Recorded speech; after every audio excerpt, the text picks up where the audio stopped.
Welcome to this live broadcast. I am Godwin Emmanuel.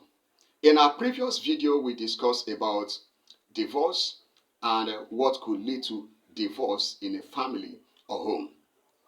Please understand that the word divorce has divided the churches and the body of Christ today. Why? Because it is a sensitive part of every family in the world.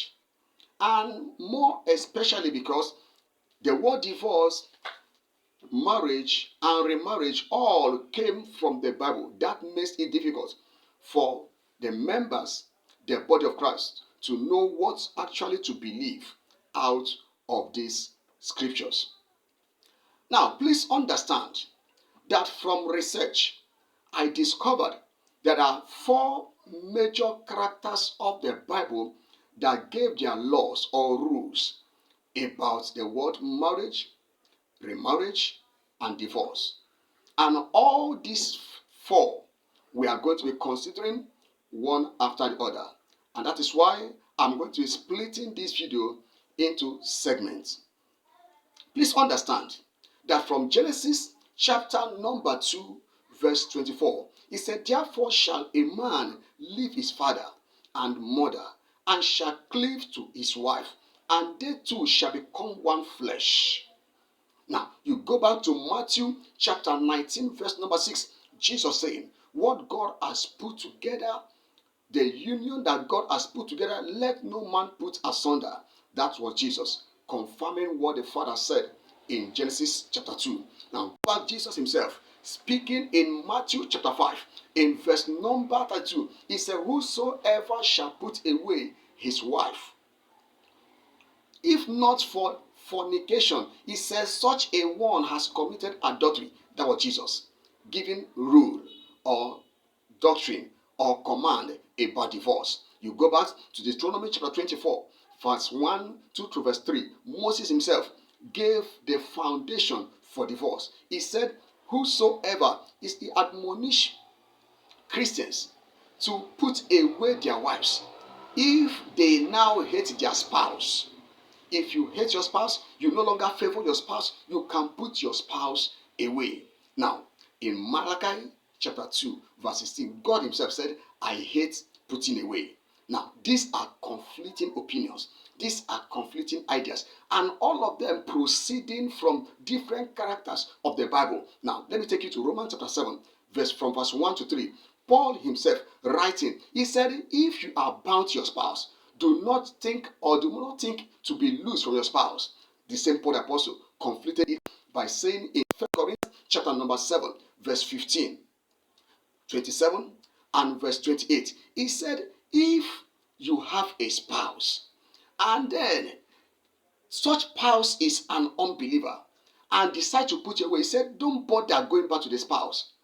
As long as the spouse is an unbeliever, you are no longer bound. If he or she pushes you away, you can go and remarry." Now, this into a conflicting situation about marriage, divorce, and remarriage. Now, we are going to be looking at these characters one after the other. Let's begin from the founder of marriage, God himself.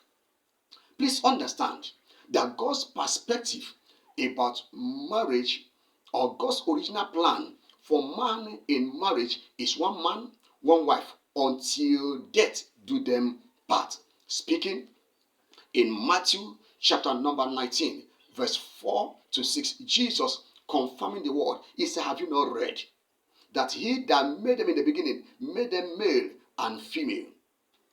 And he said, what God has put together, let no man put asunder." Now, that simply means that God's original plan for man was not divorce, was not fornication or adultery. So God did not bring divorce in, because in his original plan there was no room for fornication or adultery. So God's original plan for man was to have a man and a woman in a blissful union together. And then you need to know that the word fornication or adultery is one of the reasons why marriages collapse.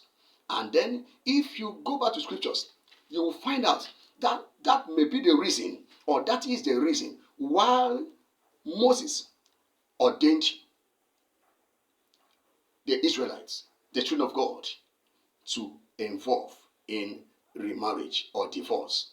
But please understand that you cannot appreciate the word marriage until you know what marriage is all about. Marriage is not just a man and a woman coming together and having a sexual lifestyle. No. Marriage is a platform where a man and a woman comes together and have public declaration of their intention to marry or to be united together in holy matrimony. And people there confirms it, that yes, these two have been joined together. That is what we call holy matrimony. Now, it can be done in the public so that people can witness it. It can be done in the church. It can be done traditionally. It can be done in the states. But there must be witnesses, people that can attest to it, that yes, I was there when these two were joined together. That is what makes a marriage relationship solid or bound. And that is what makes it different from a normal sex relationship. You know, in a normal sex relationship, you can just meet an opposite sex and both of you love each other and just go ahead and have sex. That is not marriage. That's why you can go around, you can see people cohabiting, yet they have not been declared husband and wife. That is not marriage. So having sex does not mean that they are married. No. Marriage is a situation whereby they have public declaration, and then they went ahead to bind in themselves in sexual relationship. The word cleave together, or the word cleave simply means adhering to each other, being bound in sexual relationship with each other, having that sexual union together. That is what makes a marriage relationship bounding or binding on anyone called married couples.